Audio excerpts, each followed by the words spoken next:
Muy buenos días, amables radioescuchas de La Poderosa y Cadena Azul. Estamos en otro sábado aquí a primera hora de la mañana en su programa Hoy por Hoy, Derechos Humanos. Nos acompaña, como de costumbre, Gabriel Duque, que es un asiduo invitado.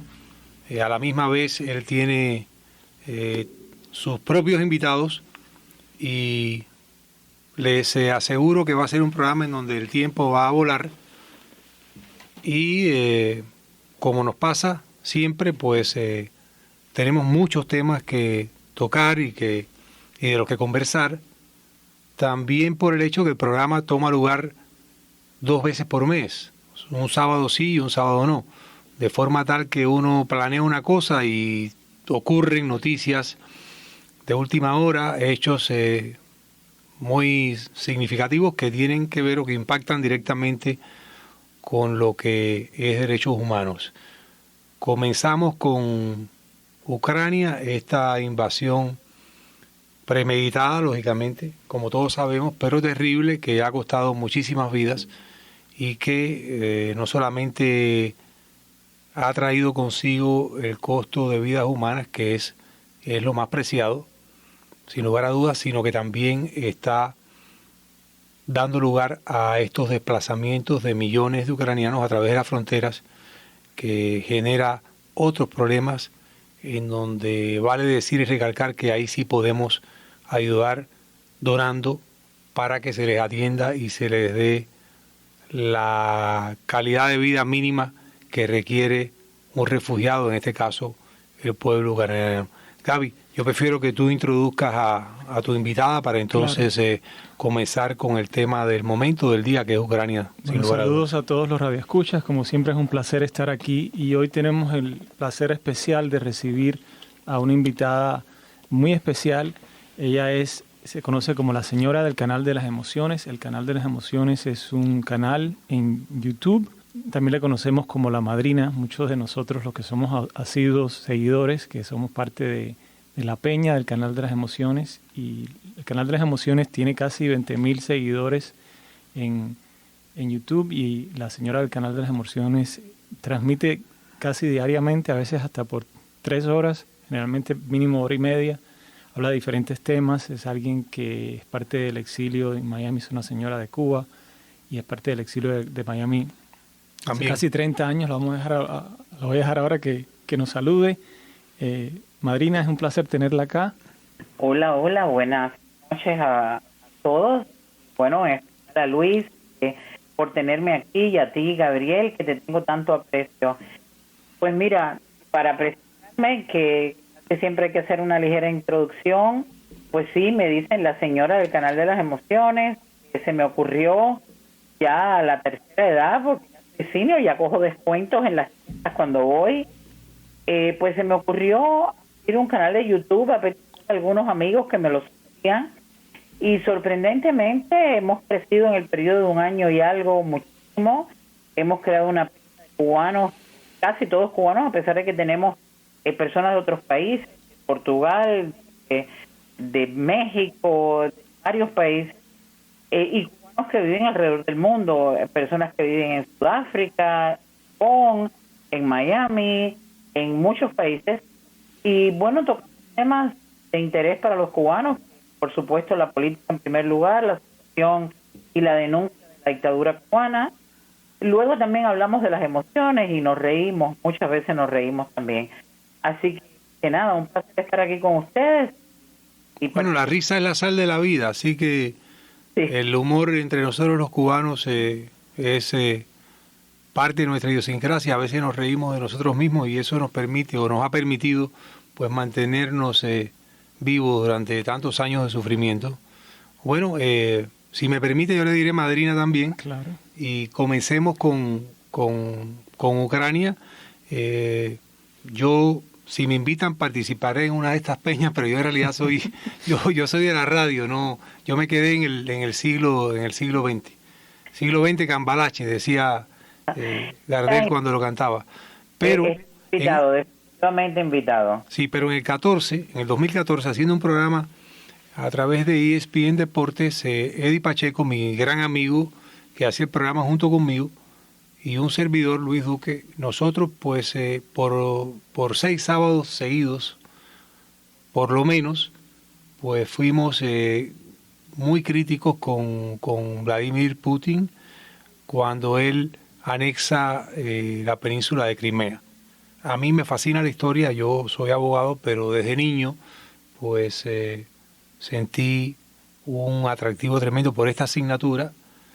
A Gabriel y a mí nos criaron pues 2 tías abuelas que nos hacían todo el tiempo cuentos, y la historia es un cuento, y es un cuento basado en la realidad.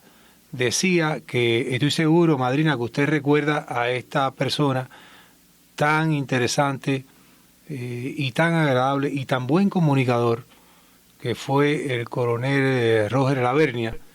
Él mantenía constante comunicación conmigo, y él hacía un programa, él era muy bueno en anécdotas. Hubiera sido fantástico para que lo invitaran al canal de las emociones también. Él murió hace como 4 o 5 años. Y él tenía un refrán, una máxima rusa, donde él decía algo así, lo voy a citar de memoria: el que lee la historia pero no la estudia está como tuerto, y el que ni la lee ni la estudia está completamente ciego. Y refiero a esta máxima que Lavernia siempre usaba, porque lo que pasó en el 14 era preludio de lo que pasó ahora. O sea, el fascismo y el comunismo se acopian el uno al otro y no aportan nada nuevo ni creativo.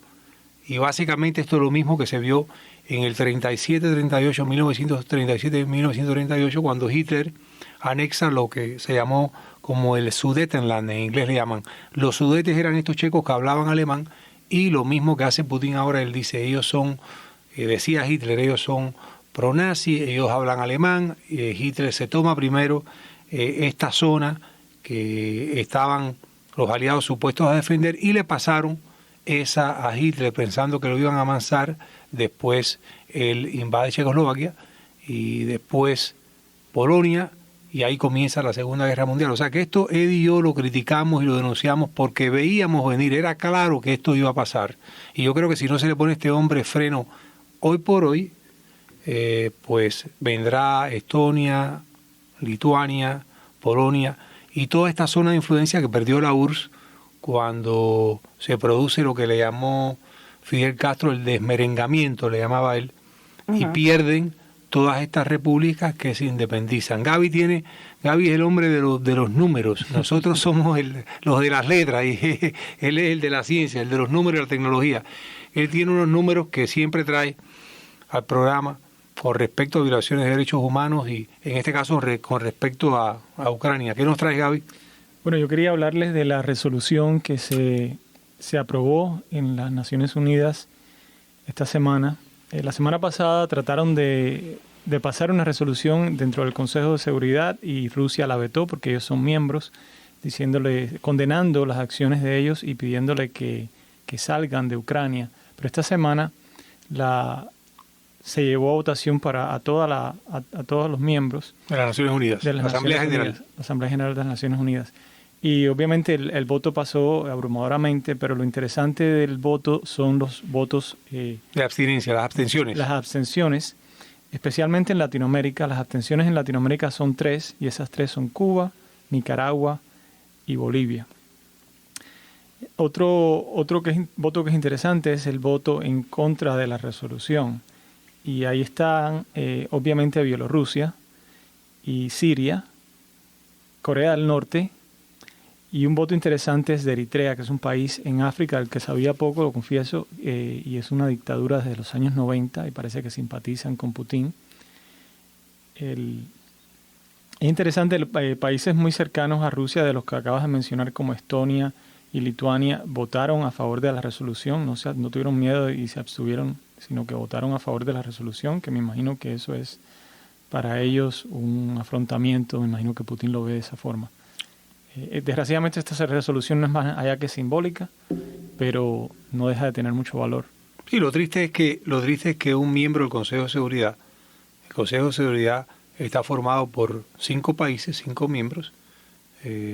Vale decir que las Naciones Unidas no es la democracia más pura, la democracia ateniense, ¿no? Ahí mandan 5, que son Estados Unidos, Inglaterra, Francia, China y Rusia. Ahora, ellos 5 están llamados a preservar la paz en el mundo. Y en este caso, pues, la invasión viene de uno de estos 5, que forman parte del Consejo de Seguridad. Aquí estamos hablando ya, aterrizando en lo que es derechos humanos. Yo me comprometí con Jorge Rodríguez y con Ana Vial. Ellos son los dueños de esta emisora. Ellos nos ofrecieron este programa. Jorge me dijo que si quería hacerlo toda la semana, pero por el factor tiempo, yo les agradezco mucho a ustedes dos, porque yo sé que ustedes dos están muy, muy complicados, al igual que yo. O sea, Gaby y yo hacemos un esfuerzo muy grande por preparar algo para el programa que al final termina dejando de tener vigencia, producto de que el mundo anda muy rápido, tristemente, con respecto a estas cosas.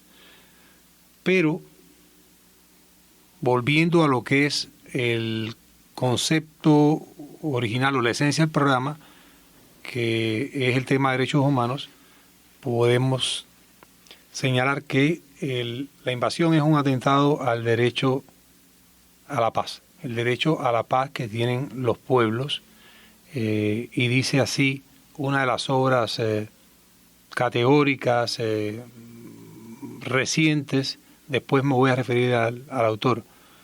Ante la inminente carrera armamentista que proyecta en numerosos países, entre ellos los que conforman el Consejo de Seguridad de la ONU, encargado de la paz y la seguridad mundial, se han expedido numerosos convenios y tratados internacionales a fin de tratar de detener el inusitado armamentismo que representa un peligro para toda la humanidad. Al efecto, la Asamblea General de las Naciones Unidas, en su resolución 39-11, de 12 de noviembre de 1984, proclamó la Declaración sobre el Derecho de los Pueblos a la Paz, subrayando que para asegurar el ejercicio de este derecho se requiere que la política de los Estados esté orientada hacia la eliminación de la amenaza de la guerra, especialmente de la guerra nuclear, a la renuncia del uso de la fuerza en las relaciones internacionales y al arreglo de las controversias internacionales por medios pacíficos de conformidad con la Carta de Naciones Unidas. Parece escrito, este libro es de finales de los 90, parece que es escrito hace 72 horas, que el 25 tomó lugar la invasión de Rusia, de Vladimir Putin, a Ucrania. Y de eso se trata, de atentar contra el derecho a la paz. Aquí subraya la autora, una vez más, que el compromiso primario debe venir sobre todo de los miembros del Consejo de Seguridad. ¿Qué ves, Gaby, con respecto a desplazados? Ya se habla de víctimas. Ya se habla de casi 1 millón de desplazados. Se esperan definitivamente más de medio millón, pero se especula que ya están cerca de 1 millón de desplazados de Ucrania hacia países vecinos, tratando de refugiarse, de llevar a sus hijos a zonas seguras. La mayoría para Polonia, ¿no? Sí.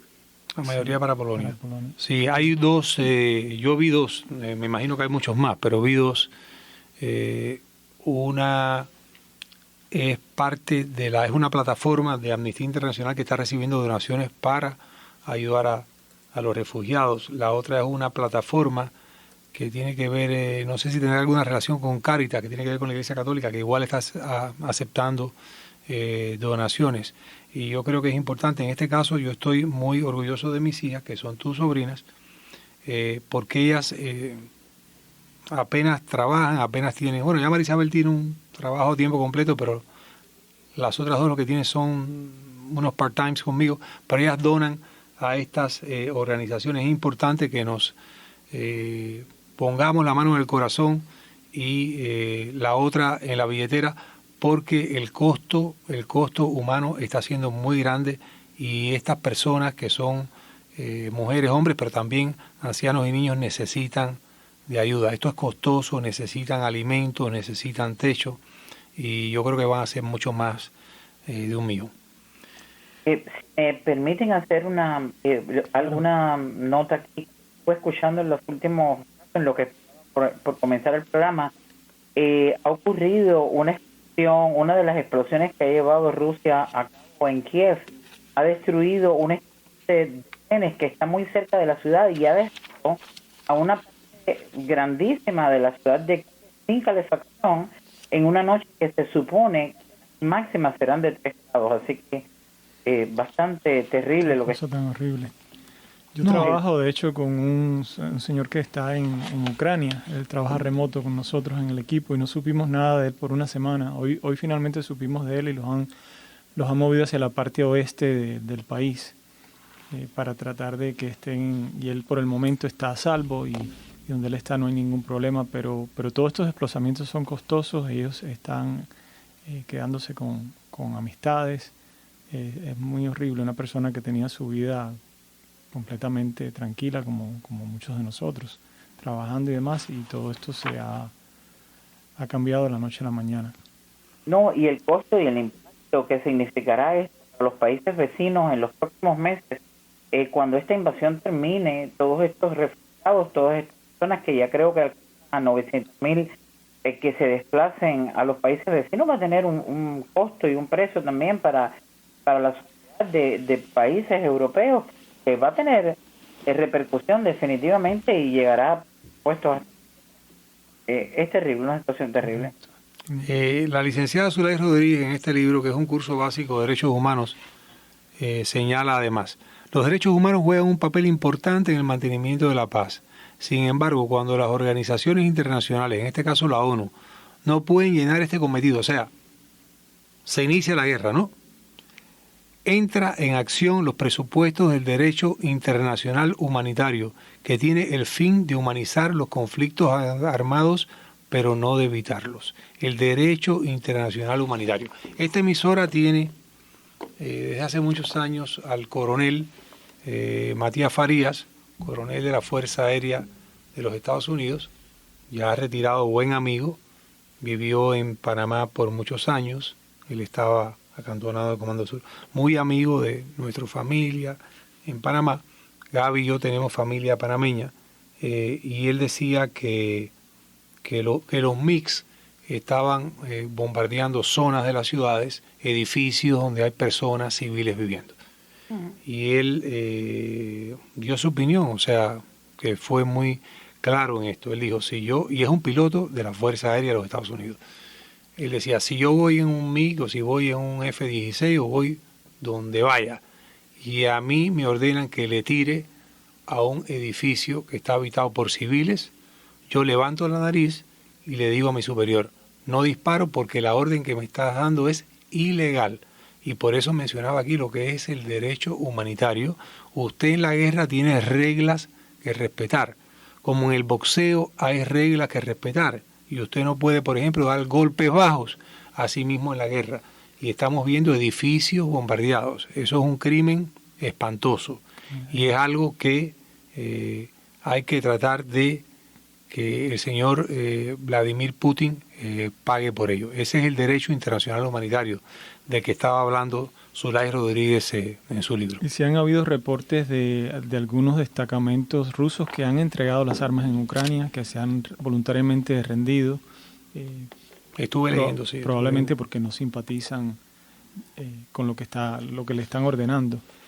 Yo quería tocar un punto, porque bueno, nosotros somos cubanos y siempre Cuba está en la mente de todos nosotros. Y hay un artículo sobre un disidente cubano, Pablo Enrique Delgado Hernández. No sé, madrina, si usted escuchó de él o leyó algo de él, pero este disidente le llevó flores a la embajada ucraniana para... Ayer escuché la información que detuvo la policía de Cuba y lo escuché, Gabriel. Sí, le trataron de impedir que entregara las flores, que las dejara en cualquier parte, incluso fuera o incluso enfrente de la embajada, la seguridad que cuida las sedes diplomáticas. Y una diplomática de la embajada, Irina Bilic, salió y le recibió las flores. Y bueno, finalmente a él lo terminaron interrogando, la policía cubana, y le dieron incluso una carta de advertencia, que ya es la segunda carta que le dan. Otro tema que yo creo que debemos tocar, no solo porque somos cubanos, sino porque estamos a 90 millas de Cuba, y es que Cuba se ha alineado completamente con Rusia en cuanto a la crisis de Ucrania, y están repitiendo todas las mentiras de Putin a la población. Sabemos que Cuba siempre ha sido muy estratégica para Rusia desde los tiempos de la Unión Soviética. Bueno, obviamente todo el mundo sabe de la crisis Bueno, de los misiles. como lo es Ucrania también, sin duda alguna. Correcto. Entonces, Marina, no sé si usted ha hablado un poco de eso, de las declaraciones de Cuba. Sí, básicamente he tenido conversaciones con personas que viven en Cuba o que han salido recientemente. Claro que hacen de alguna manera es alinearse con el discurso que han estado escuchando toda la vida. Una de las cosas que pasó en estos días, y de hecho yo hice un video corto, que es una herramienta que me está ayudando muchísimo, porque se presentaron en el Pleno de la ONU a decir que Cuba, por supuesto, estaba en contra de la guerra, y un lenguaje un poco ambiguo, donde a mí me ha llamado la atención una cosa, me ha llamado la atención que Maduro, desde Venezuela, un apoyo a Rusia como muy directo, muy altisonante. Sin embargo, el Granma ha estado manejando la noticia, por supuesto, a favor de Rusia 100%, pero han estado manejando con cierta sutileza la noticia que a mí me ha llamado la atención. Y bueno, eso era algo que estoy siguiendo la nota, ¿no? Pero lo que es interesante es cómo incluso los cubanos con los que yo he hablado tienen la tendencia de defender a Putin. Y una de las cosas que hemos estado viendo en estos días es que 8.000 rusos están tratando de ser evacuados desde Cuba después de la suspensión de los vuelos de Aeroflot y de otras aerolíneas que estaban viajando a Cuba. Y por supuesto que yo dudo que estos 8.000 rusos sean todos turistas. Estamos casi convencidos, y son los comentarios que yo he recibido a través de personas que están en Cuba, sobre todo cuando ocurrió ese momento trascendental durante la administración de Trump, con el envío de comida al borde de la frontera de Colombia con Venezuela, Maduro no dejó camiones. Yo recuerdo que desde Cuba alguien me comentaba la presencia fuertísima que se veía de militares de alto rango rusos en las embajadas de Venezuela junto con militares cubanos. Entonces, estos 8.000 rusos que están en Cuba y que están tratando de sacar, creo que una presencia militar en Cuba que es definitoria. Y sí, Cuba por supuesto defiende. Yo comentaba que el otro día en la ONU estaban tratando de dar ese mensaje de no queremos la guerra, apoyamos a Putin, y a mí me recordó, y hice rápidamente con un video corto hablando de la guerra de Angola y de toda la presencia de Cuba en guerras donde mandaron a morir a cubanos. La operación Carlota en Angola dejó demostrado la actividad y la de Fidel Castro por la guerra, que regresaron tantos cubanos enfermos de los nervios, muertos, con enfermedades, sí, enfermedades incluso desconocidas. O sea, yo creo que algunos regresaron hasta con SIDA y no se sabía. O sea, fue algo tremendo. Pero bueno, yo voy a tratar de hacer un punto un poquitico diferente a ustedes. Yo sí he notado algunas veces las diferencias con respecto a Maduro antes, en temas de política internacional. Y también me parece que hay una diferencia en el discurso esta vez. Porque, por ejemplo, yo era un niño en el 68, yo tenía 3 años, nací en el 65, pero yo siempre recuerdo a mis padres, a tu papá, al mío, cómo nos decían siempre que el castrismo apoyó la invasión de la Unión Soviética a Checoslovaquia. En este caso coincido con la madrina en que hay un doble discurso.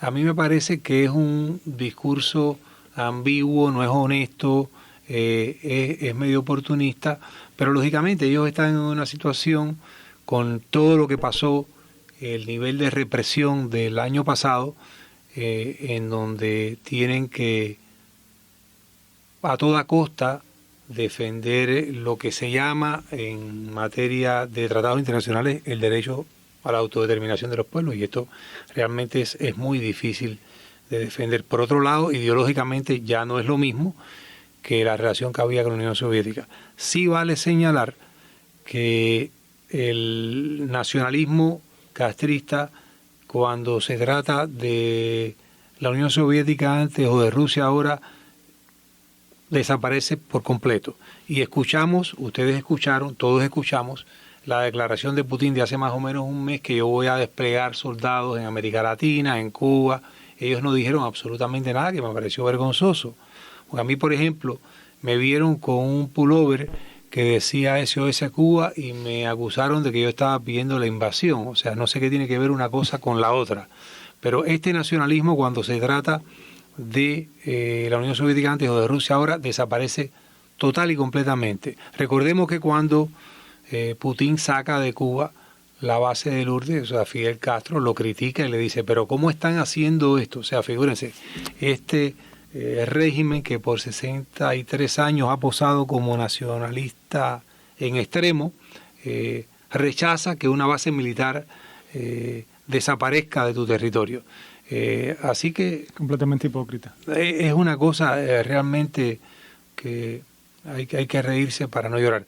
Bueno, Madrina y Gabriel, voló la primera media hora, como les vaticinaba yo a los radioescuchas. Vamos a un corte comercial y regresamos entonces con la segunda media hora, en donde pasaremos del tema de Ucrania a un tema que estuvo muy vigente en estos días por los 26 años que se cumplieron del derribo de las avionetas de hermanos Rescate, otro crimen salvaje de la dictadura que acabó con la vida de 4 jóvenes valerosos, defensores de derechos humanos, idealistas.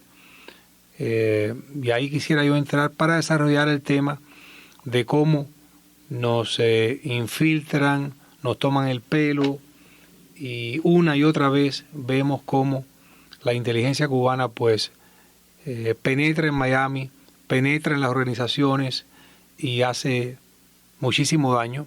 Y este caso de los hermanos Rescate es el mejor ejemplo porque hay conspiración para cometer un crimen que terminó con la vida de 4 jóvenes valerosísimos, de lo mejor de la población de esta comunidad, 2 nacidos acá, uno en Cuba y otro que vino de Cuba de niño. Este es el tema a desarrollar en la segunda media hora. Estamos ya en la segunda media hora de este programa, Hoy por Hoy Derechos Humanos, comenzando el día sábado, y vamos a entrar un poco con Gabriel Duque y la madrina que está... Continúa usted en la línea, ¿verdad? Sí, aquí.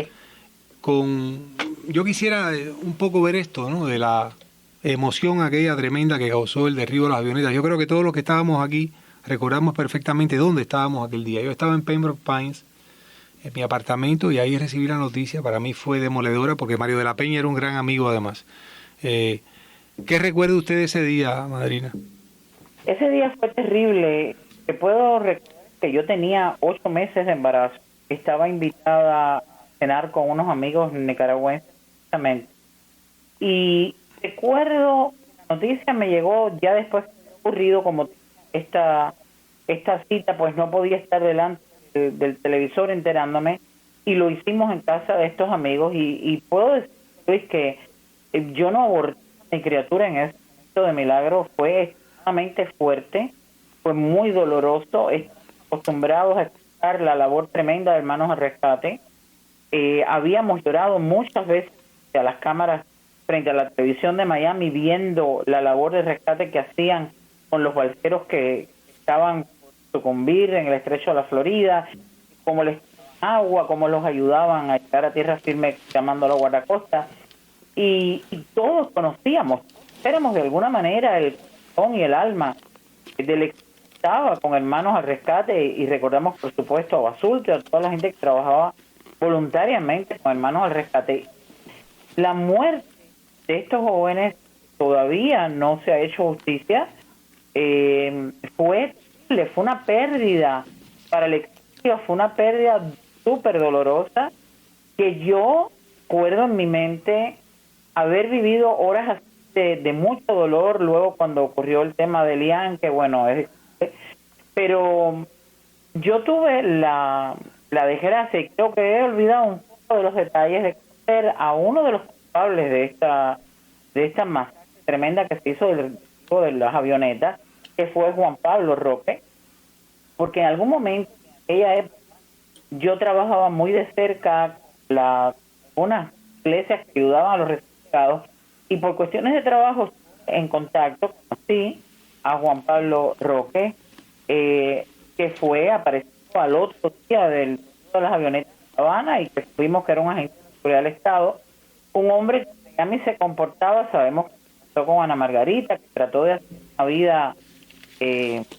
ficticia, por supuesto, pero para engañar, que hasta donde yo sé había venido con la misión de apresar y llevar de regreso a Cuba a Rafael del Pino, que no logró hacer, a otra persona que yo también conocí precisamente una noche en la casa de Juan Benemelis, fallecido, uno de los que probablemente habló de la guerra de África en sus libros, y Juan Pablo Roque, que había venido con aquella misión de Rafael del Pino, no lo logró, pues lo infiltraron Hermanos al Rescate y regresó, y hemos sabido de él. Es una de las que tuvimos, la gente que pudimos verlo como yo, que era prácticamente tenía la imagen exista, era extremista, tenía la conversación que el exilio quería oír contra la dictadura, llamaba a la dictadura por su nombre, y terminó siendo un agente. Una de las veces en que creo yo que hemos sido muy inocentes o ingenuos en el exilio, nos hemos dejado penetrar por la dictadura.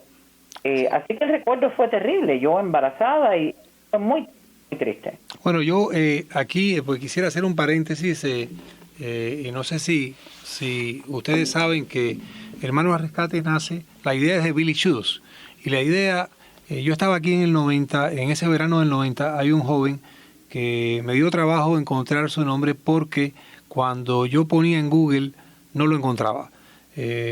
Recordemos que en aquel tiempo, en el 90, no se registraban las cosas tan fácil como ahora. Su nombre es Gregorio Pérez Ricardo. Este es un joven que él viene en una balsa, él llega a Key West y él muere en los brazos de un paramédico en Key West. Y esto salió en todas las cámaras de televisión, fue una cosa espantosa. Miami se paralizó. Billy Schultz ve esto, Billy Schultz ya murió también, que paz descanse, y él llama a Basulto y le dice, tenemos algo que hacer. Yo creo que debemos salir al mar, Basulto, y aquí contó esto Miriam de la Peña, la madre de Mario de la Peña, en el programa pasado. Basulto parece que le dice, yo lo que tengo son aviones, y ahí comienza Hermanos al Rescate. Todo el mundo aportó, desde el exiliado más pobre hasta, por ejemplo, American Airlines, que le donó un avión, Willy Chirino otro, entiendo que los Estefan también. O sea, era la obra de las obras. La organización con más popularidad en ese momento quizás era Hermanos al Rescate, cuando había muchas otras con gran popularidad, como por ejemplo el CID de Ubermato, la Fundación Nacional Cubano-Americana, etcétera. Pero, o sea, una de las mentiras que de verdad a mí me molestan es cuando dicen que Hermanos al Rescate era una organización terrorista. Yo creo que, o sea, ¿por qué esta necesidad de mentir en cosas que de nuevo, o sea, no se pueden sustentar por 30 segundos? Fidel Castro llegó a decir que las Cessnas eran aviones militares que habían utilizado los Estados Unidos en la guerra de Vietnam. Entonces, no sé cómo usted lo ve, pero o sea, me parece realmente un insulto a la inteligencia, o sea, los argumentos, ¿no? Pero es la propaganda, Luis, que ha utilizado la dictadura cubana en toda Latinoamérica, porque no se ha quedado dentro del pueblo cubano, no ha sido la historia doméstica, ha sido lo que ha exportado Latinoamérica, el antiimperialismo. A mí nunca se me olvidará lo que escuchábamos de niños, Radio Progreso, que era aún alegría, como le decía, pero casi siempre repetía aquello que decían: Cuba, primer país libre de América, por la historia de Bahía de... y desde entonces eso es lo que han usado. Yo, por ejemplo, YouTube, con un canal que es variado, constantemente tengo participación en los chats de mi canal de gente que está en La Habana, que está en Cuba, que es lo que le llamamos en el social media clarias, que nos acusan de ser pagados vía la propaganda, y eso mismo hicieron con Hermanos al Rescate y con todo el que esté de acuerdo o haga una crítica de la dictadura cubana, agentes de la y bueno, siempre. No, y es que mira, ahí es donde nosotros tenemos que hacer algunas aclaraciones que me parece que son válida sobre todo para los más jóvenes. Por ejemplo, para mis hijas. Estamos hablando de que en la ciudad de Miami habemos unos cuantos que alzamos la voz, que denunciamos, que criticamos, pero tenemos enfrente a un Estado con Banco Nacional, con ejército, con inteligencia, con contrainteligencia. O sea, la pelea es realmente muy, muy desigual. Es verdaderamente muy desigual. Vamos con más mentira con este crimen de manos a rescate. Por ejemplo, que estaban en aguas territoriales cubanas. Sabemos que son 12 millas, o sea, las aguas territoriales son 12 millas. Esto no tiene que ver absolutamente nada con el paralelo 24. ¿Estaban al sur del paralelo 24? Sí, eso no es territorio cubano. Sencillamente, cuando estás por debajo del paralelo 24, tú le comunicas a la torre de control cubana, estoy porque tienes cierta cercanía con Cuba, pero las aguas territoriales en base a la Gaceta Oficial Cubana son 12 millas y ninguna de las avionetas estaba. Si hubieran estado en aguas territoriales cubanas, ellas se hubieran ocupado de dejar evidencia de mil maneras de que estaban ahí. Ahora, ¿por qué? Y esta es mi opinión. ¿Por qué ese día es que las tumban? Porque recordemos que Manos a Rescate entraron a La Habana, ellos no lo niegan, tiraron panfletos sobre La Habana, pero ese día las derriban porque el Concilio Cubano se estaba reuniendo ese día en La Habana, era una sombrilla de organizaciones, de más de 100 organizaciones opositoras. Ahí estaba Payá, estaba Sebastián Arcos Bernes, estaba Gustavo Arcos Bernes, o sea, había opositores de tremendo calibre y por eso es el día en que las tumban. No estaban en territorio cubano, esa es otra mentira, la mentira que ya comenté de que eran 2 aeronaves militares. Todo es una mentira tras otra, pero hay quien se las cree, hay quien les compra esa mercancía podrida. Vamos con otra, la Red Avispa. O sea, incluso en entrevistas el propio René González lo reconoce. Sí, el delito que cometimos nosotros, ¿cuál es? Bueno, primero operaban como agentes de un territorio extranjero sin estar registrados. Eso no hay ninguna duda. Segundo, en el caso del señor, del espía fallido, extremadamente torpe, me parece a mí, que es Gerardo Hernández, él utilizaba una identidad falsa de un niño nacido en Texas, nacido en el 67, a los 2 años muere en Texas, de apellido Villamonte, algo así. Ahí estás utilizando una identidad falsa. Estás además presentando documentos ante inmigración, aplicando a una residencia con identidades falsas. O sea, son una serie de cosas. He leído incluso felicitaciones de generales cubanos a Gerardo Hernández cuando derriban las avionetas. Todo esto, si es real lo que yo estoy leyendo, no sé, o sea, ¿de qué estás hablando? O sea, ¿cómo estás diciendo que te condenaron, que sí, porque el juicio fue en Miami? Mira, yo lo hubiera hecho no en Miami, yo lo hubiera hecho en otro lugar. Igual los hubieran condenado, porque eran identidades falsas, porque trabajaban a servicio de un país extranjero sin registrarse y porque infiltraron estas organizaciones. O sea, no sé de qué estamos hablando, o sea, pero tristemente volvemos al punto. En Miami la gente se maneja con mucha tontera, con mucha ingenuidad, y cuando te dicen viva Cuba libre, abajo Fidel, se lo crees, sin analizar de manera básica quién te lo está diciendo y qué hay detrás de la persona que te lo está diciendo. Yo creo que hay que abrir los ojos en esto, porque realmente hace mucho daño, y en este caso, claramente, hubo vidas que se perdieron. Una de las cosas, Luis, que yo a menudo hablo, que comento es precisamente que no creo necesariamente en extremismo. El hecho de que usted me diga que está contra la dictadura no quiere decir que yo lo esté diciendo. Algunas veces incluso me han acusado de ser un poco paranoica, y yo digo que esa paranoia, especialmente los más jóvenes, los que recién llegan, los que menos tienen el éxito o menos estado vinculados con la historia de lo que ha sido el éxito desde que vimos a Ana Belén Montes, que era una analista del Pentágono y resultó ser gente de la dictadura. Tuvimos el caso del matrimonio Álvarez, profesores en FIU, el caso de Manuel Espinosa, el reverendo, que provocó aquel diálogo del 78 de la nación y la Bueno, inmigración. yo recuerdo a este caballero, sí, yo recuerdo, yo era un niño y la tía de Gabriel, tía mía ya fallecida, descanse en paz, nuestra tía Nereida, ella cuando estuvo en Cuba en el 78, yo recuerdo que fuimos a ver la Riviera y ella lo señaló y dijo, mira, aquel señor es Espinosa, él fue el que produjo el diálogo y los viajes de la comunidad y tal. Recuerdo perfectamente, señor, pero, y permítame un paréntesis, yo creo que el caso de Ana Belén Montes es un caso especial. O sea, estos 5 de la Red Avispa y los de Fayú, o sea, estamos hablando de que Ana Belén Montes decidía o influía, si no decidía, las decisiones vitales sobre Cuba. Correcto. Esa mujer estaba infiltrada a la más, que por cierto la sacrificaron, ¿no? La sacrificaron sin escrúpulos algunos, ¿no? Porque básicamente ellos querían saber 2 o 3 cosas y para saberlas la ponían en riesgo y ahí es que la detectan.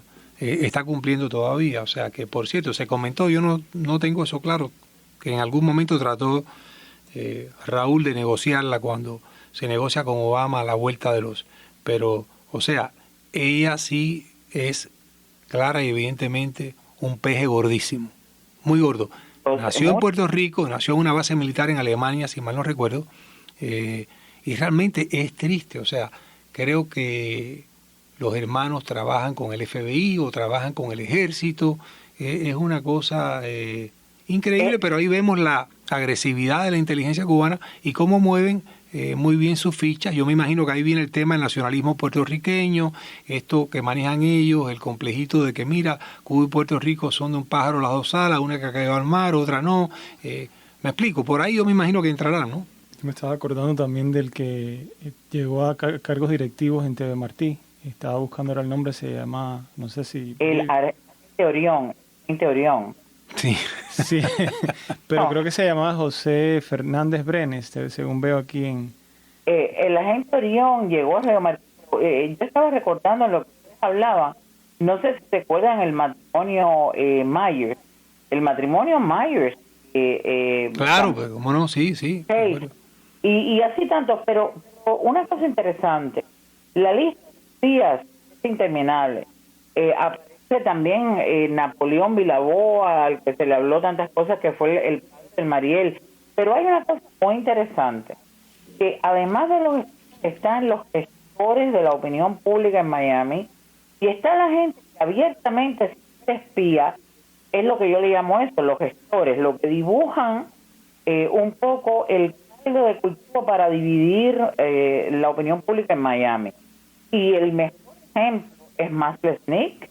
Maslenik, amigo personal de Fidel Castro, hombre que ha vivido en Miami toda la vida. El otro día acabo de verlo en una nueva tentativa que hay de acercar la política de Estados Unidos beneficiosamente para Cuba con el cuento del levantamiento del bloqueo, que es el llamado Puente de Amor, que lleva a cabo la figura de un señor que desprecian muchos cubanos, que es Lazo. Carlos Lazo estuvo en el ejército de los Estados Unidos, profesor de un high school en los Estados Unidos, y que está llevando a cabo una historia de puentes de amor, y que se acaba de reunir en La Habana con Díaz-Canel. Y el otro día, de estas manifestaciones en el centro de Miami, estaba Maslenik, que viene desde la época de Andrés Gómez con los Maceitos, o de Aruca con la radio, y esa es la gente que sinceramente han sido, como digo yo, los gestores de lo que le interesa en el... Hemos estado penetrados por todas las... y estamos penetrados, que no quepa duda absoluta de eso. Bueno, y yo te digo que a mí realmente me preocupa porque no solamente ellos manejan lo que es influir opinión, que sabemos que lo hacen, ¿no? Un tipo en una barbería, otro tomándose un café en una dulcería, otro en la consulta de un médico, hablando, difamando. El problema es que hay vidas en juego, Yéndonos un poquito años atrás, no sé si recuerdas el matrimonio que asesinaron aquí en la CMQ. Sí, claro. Ella era la muchacha que tenía un programa, era muy buena, por cierto, manejaba temas de parapsicología un poco parecido a lo que hacía Aranegui, que en paz descanse, ¿no? Ella había estudiado en una de estas repúblicas, no sé si en Ucrania, Uzbekistán, de la ex Unión Soviética, y era realmente una institución en esto, una experta en el tema, y cuando llega el esposo a buscarla, que van a salir de la radio, los asesinaron, nunca apareció. Y esto lo vemos una y otra vez. Y nada, a partir del derribo de las avionetas, pues es que se me ocurrió a mí tocar este tema, porque es un tema que, de nuevo, los que llevamos aquí un poco más de años debemos recalcar, porque los que vienen ahora pues no lo tienen claro y verdaderamente pues a veces uno termina pareciendo paranoico, pero no es así, es que es una realidad vigente, totalmente. Me acabo de comprar el libro, lo debo tener en la casa hoy ya, es el libro sobre la red avispa, el espionaje del gobierno cubano acá en los Estados Unidos. El autor es, por ahí me acuerdo, hay otro que salió recientemente que Ricardo Brown lo recomendó en Twitter, que le llaman el Kremlin caribeño, no sé si lo vieron, pero no lo he oído, pero sí lo he oído mucho. Sí, son dos libros que abordan el tema profundamente, y yo creo que vale la pena que los leamos. El otro extremo que yo veo a veces por un lado a veces somos muy inocentes y nos han pasado estas cosas y estas infiltraciones, y por otro hay personas que tienden muy rápidamente a acusar a alguien de ser un agente de la dictadura, etcétera, simplemente porque a veces no le gusta su punto de vista. Entonces eso casi que creamos estos agentes virtuales, estos espías que no son reales, que le ponemos ese... Pero muchos de esos son ellos mismos, Gaby. Claro. Me explico, Exacto. muchos de esos que, o sea, pareciera que somos los recalcitrantes y los cromañones, no, muchos de esos son ellos mismos. Ellos mismos Por ejemplo, la madrina lleva aquí muchísimos años y yo igual, y ni ella ni yo asumimos esas posiciones, o sea que muchas veces esas posiciones van a venir, es que la cosa es sutil y es compleja, o sea, ellos hacen un análisis, mira, en las transcripciones de la red avispa lo ves todo el tiempo, ellos mismos lo dicen, Miami es una comunidad con un grado de sensibilidad muy alto y que es muy fácil de influir. Y ese es uno de los puntos, ¿no? Estar acusando, pero en la mayoría de las ocasiones son ellos mismos quienes lo hacen. No sé qué piensa usted, pero esa es mi idea al respecto, ¿no? Yo creo que siempre, hay un elemento que ellos usan muchísimo, que es exactamente la duda. Derramar la duda sobre personas inocentes y de alguna manera la duda que es transferible a la gente que de verdad lo es, termina siendo una nube de desconfianza para todo el mundo. Yo creo que lo que pasa, la diferencia, escuchando a Gabriel, que es más joven, yo creo que se trata un poco del instinto que quizás Luis, nosotros por los años que tenemos viviendo en Miami hemos ido desarrollando en percibir cuando alguien nos parece que puede estar siendo un agente de opinión en este caso, porque ahora mismo creo yo, caso real, actual, mucho en el social media, están tratando de controlarlo, sobre todo para que el éxito cambie. La demografía en Brasil ha cambiado estos años porque son 63 años. Y la dictadura conoce precisamente a los cubanos, dentro y fuera de Cuba, y nos maneja de una manera extraordinaria. Y luego se queda la duda, exactamente lo que dice Gabriel, que tiene sentido, de que a veces estamos diciendo, este es comunista, o este porque piensa diferente, pero creo, Gabriel, que uno va desarrollando el haber visto, hay un instinto que te va diciendo esto y esto no, pero lo que no queda duda es que esa es una actitud que no ha cambiado nunca. La dictadura cubana le ha interesado muchísimo Miami, no solamente por la cercanía, porque es el punto conectado con los Estados Unidos, sino por el despliegue grandísimo de agendas que ellos pueden plantar en Miami para el beneficio de ellos. Nosotros, yo lo he hablado personalmente, yo he visto negocios. El otro día, un artista, por ejemplo, que vive en Cuba hoy, vivió en Miami, no voy a decir nombres, vivió en Miami y regresó a Cuba durante el periodo de la pandemia. Esta persona estaba viviendo en Cuba, yo hice la investigación y encontré que esta persona había abierto una corporación en la ciudad. Eso lo hace un artista que a lo mejor lo que quiere es vivir allá con dinero de aquí. Pero hay gente que viene de Cuba con dinero a abrir restaurantes, a abrir negocios para lavar dinero a la dictadura, y eso se sabe, que hay gente que está saliendo de Cuba.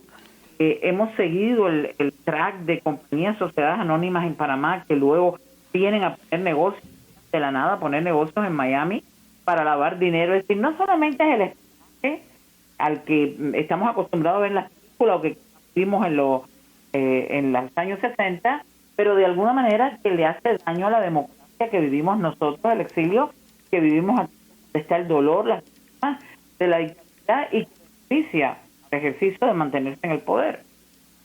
Mira, hay un cliché, hay una frase muy trillada que ellos utilizan siempre cuando dicen no, porque es que viven de la industria anticastrista en Miami. Y yo pensaba hoy, bueno, ¿y quién habla de la industria castrista en Miami? Porque la industria castrista en Miami, mira que mueve dinero. Estamos hablando de agencias, estamos hablando de vuelos charter. O sea, no sé, la industria anticastrista serían algunas emisoras de radio, como esta, que es una emisora muy cubana, que está en manos cubanas. Ya no hay tantas, porque muchas de las emisoras que eran cubanas fueron compradas. Hoy en día los youtubers quizás que los acusan a todos de trabajar para la CIA. Los youtubers, que yo no sé, o sea, cuánto pueden generar. Ustedes que son youtubers lo saben, o sea, no sé, las emisoras de radio que están, o sea, compitiendo con ustedes, compitiendo con internet, los periódicos, bueno, el exilio cubano nunca abrió un periódico, Diario Las Américas con su director, Aguirre, el gran nicaragüense, que en paz descanse también, bueno, pues realmente nos daba un espacio enorme ahí, pero bueno, también lo vendió la familia Aguirre. Ahora se maneja a nivel de semanario, a mí me gusta mucho Diario Las Américas, pero o sea, comparemos eso con las agencias, los vuelos charter, el envío de paquetes. Estamos hablando de que, o sea, eso sí es una industria. Pagamos a veces $40 y más por una libra. O sea, mi esposa es panameña y mi esposa manda una libra a Panamá que llega en 48, 72 horas por $2.50 y llega entre 2 y 3 días, $2.50. Y siempre llega. Y es 5 veces la distancia. Un vuelo La Habana-Miami son 30 minutos y un vuelo Miami-Panamá son 2 horas 30 minutos y cuesta $2.50.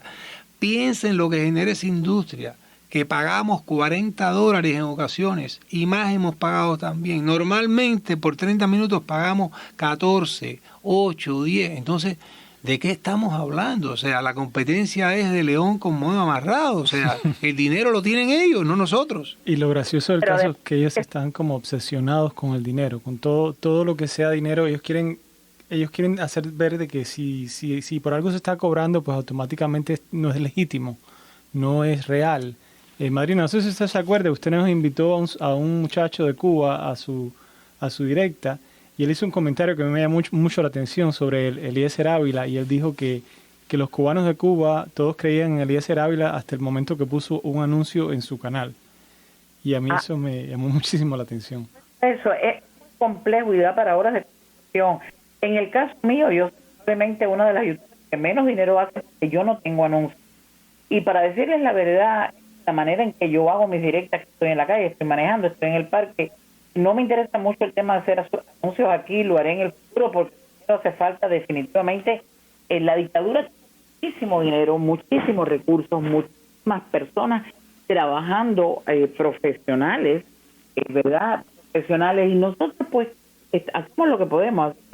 ¿Qué podría ser el dinero que ha podido tener el exilio cubano, que además, cuando se habla que en la situación de Cuba era una industria del dinero, yo me pregunto, ¿habrá que estar en la cantidad de dinero de exiliados exitosos que podríamos mencionar nombres? Quiero que gente se me quede fuera. Me acuerdo de la Camacol, de la Fundación Cubana Americana, tantas organizaciones que han ayudado a sacar a los de Perú. Por terceros países.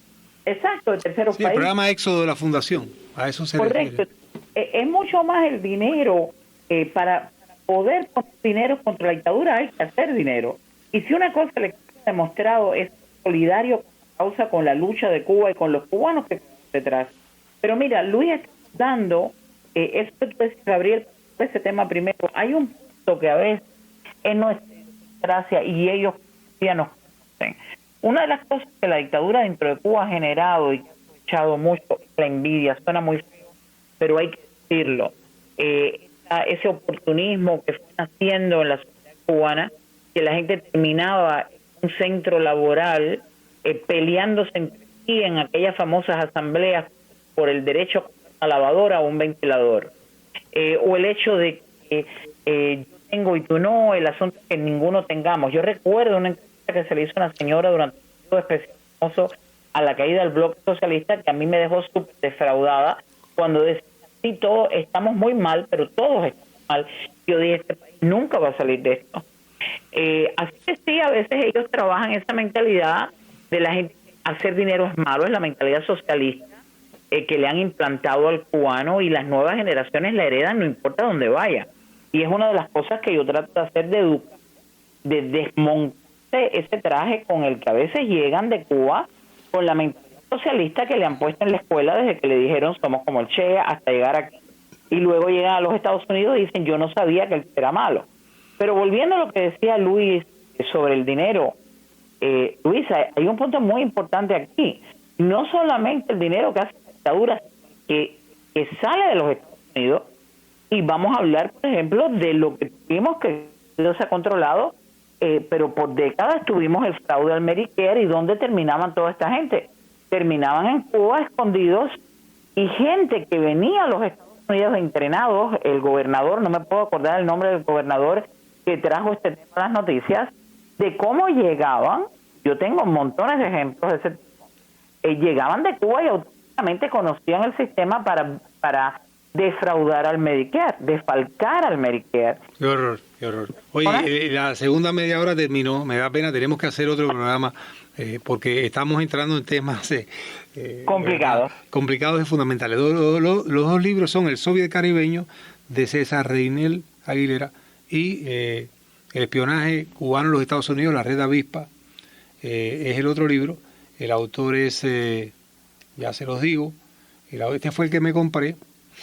El autor es El espionaje cubano en Estados Unidos, Pedro Corso. Quedan invitados los dos al próximo programa porque se quedó muchísimo en el tintero. Es que el tema, de verdad que es un tema de 63 años, escabroso, y que, como digo, ha costado muchas vidas. Les dejo a ustedes que son youtubers la idea que se me ocurrió de que comencemos a hablar de la industria castrista en Miami. Tengan ustedes, los oyentes, un magnífico fin de semana. Y también se me ocurre, ahora le compré yo la idea a usted, voy a comenzar a buscar anunciantes para el programa. Gracias, madrina, gracias, Gaby. Buenas noches. Gracias a ustedes. Fuerte abrazo. Buenas.